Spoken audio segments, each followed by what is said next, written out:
Oke, matur nuwun. Saya akan coba menerangkan dengan dalam waktu singkat mengenai masalah coronavirus yang sekarang mungkin sedang berjangkit di Indonesia. Sebelum kemana-mana, saya akan coba menerangkan mengenai masalah coronavirusnya sendiri. Coronavirus adalah virus RNA dan ini beramplop. Kalau virus beramplop, kita akan membayangkan itu seperti balon, kemudian ada spike-spike-nya di sana.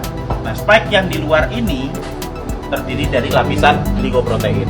Lapisan glikoprotein akan sangat mudah hancur oleh pelarut lemak, deterjen, ataupun desinfektan. Jadi coronavirus meskipun dia punya kemampuan untuk menyebar dengan cepat, dia tetap memiliki kelemahan. Kelemahannya apa? Kelemahannya akan sangat mudah hancur oleh pelarut lemak, oleh deterjen, oleh desinfektan.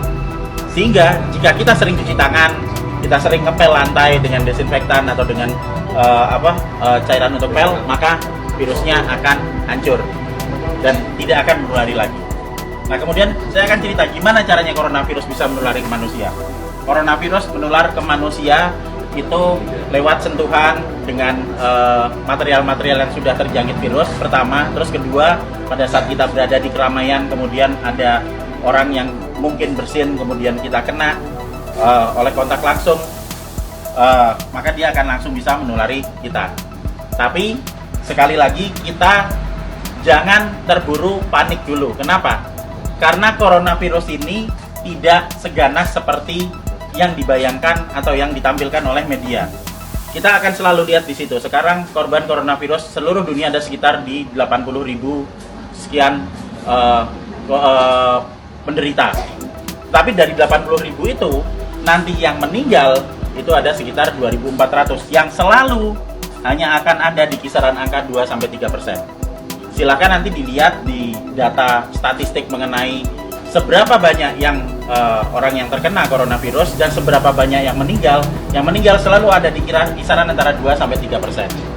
Berarti sisanya sebanyak 97% itu selamat.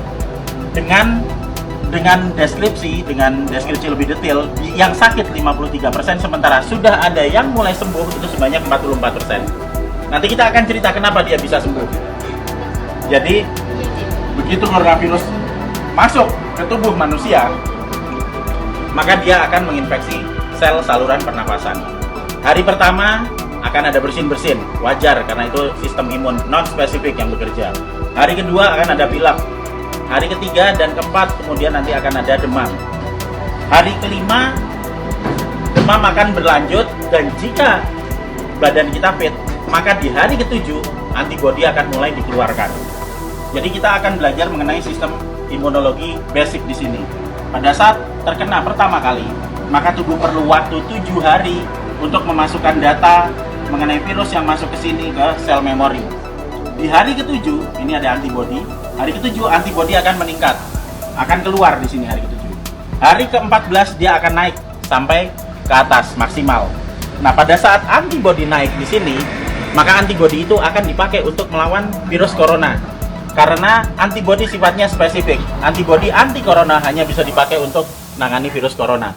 Dan itu akan dikeluarkan 7 hari pasca infeksi, yang akan sampai di puncaknya di 14 hari. Pada saat antibodi sampai di puncak, maka virus corona akan ditangani oleh antibodi di dalam tubuh kita sendiri. Karena virus hanya bisa ditangani oleh antibodi. Beda dengan bakteri. Bakteri bisa pakai antibiotik, virus nggak mempan. Hanya oleh antibodi. Dan nanti antibodi akan berlanjut turun sampai di minggu ketiga. Apa yang terjadi di minggu ketiga pada saat antibodi sudah mulai turun? Berarti infeksi yang ada di dalam sudah ditangani oleh antibodi yang tumbuh dalam kondisi maksimal di umur 14 hari tadi. Jadi sesudah 21 hari, otomatis virus yang ada di dalam badan kita sudah tertangani. Apa yang terjadi kalau nanti ada serangan virus lagi? Jika ada serangan virus lagi, data yang ada di sel memori akan dikeluarkan sehingga respon imun kedua akan berlangsung 24 jam sesudah paparan. Jadi misalnya saya sudah pernah kena corona dan saya bisa bertahan hidup sampai 14 hari, maka saya akan kebal seterusnya. Dan berikutnya jika saya kena virus corona lagi, kita nggak perlu nunggu sampai 7 hari sampai antibodinya keluar.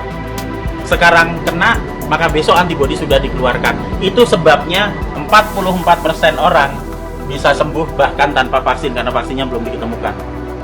dan masih ada 53% yang sakit yang akan sembuh mengikuti 44%. Karena pola kematian atau mortalitas tidak pernah bergerak dari 2-3% maksimal. Sehingga tidak perlu khawatir, tidak perlu panik pada saat ada wabah corona. Kita punya prinsip penanganan wabah ada 3. Pertama, kita kurangi paparan virus. Gimana caranya? Untuk kita pribadi hidup sehat, sering cuci tangan, jaga kebersihan tubuh, sering mandi. Kalau misalnya kira-kira kita khawatir terjangkit, ya jangan datang ke tempat keramaian yang banyak orang sakit. Dan untuk mengurangi paparan virus ke kita. Nah, untuk kitanya sendiri gimana? Kita bisa naikkan antibodi. Gimana caranya? Dengan mengkonsumsi vitamin E atau C, vitamin E plus C setiap hari. Plus madu. Karena madu bisa dipakai untuk energi, sementara vitamin E dan C akan bisa dipakai untuk menaikkan produksi antibodi. Energi dipakai untuk pembentukan antibodi dari kita sendiri. Dan yang terakhir, kalau sakit jangan keluar. Di rumah aja, terus kita beri terapi, kita sembuhkan, makan yang benar, kita melakukan pola hidup sehat, sehingga jika itu nanti sakit atau misalnya katakanlah demam, panas dalam waktu 4-5 hari, itu wajar, nggak usah panik, biasa aja. Kita hanya perlu memberikan vitamin E, C, makan yang cukup, istirahat yang cukup, nanti di hari ketujuh antibodi kita keluar. Itu juga berlaku buat yang sakit. Sehingga sebenarnya kita semua akan bisa menangani wabah coronavirus ini, asal kita bisa tahu basicnya seperti apa, ilmunya seperti apa, dan yang paling terakhir, jangan panik, santai aja, kiamat masih panjang. Jadi ayo kita kerja bareng-bareng, kita tangani bersama-sama, dan gak usah panik. Makasih.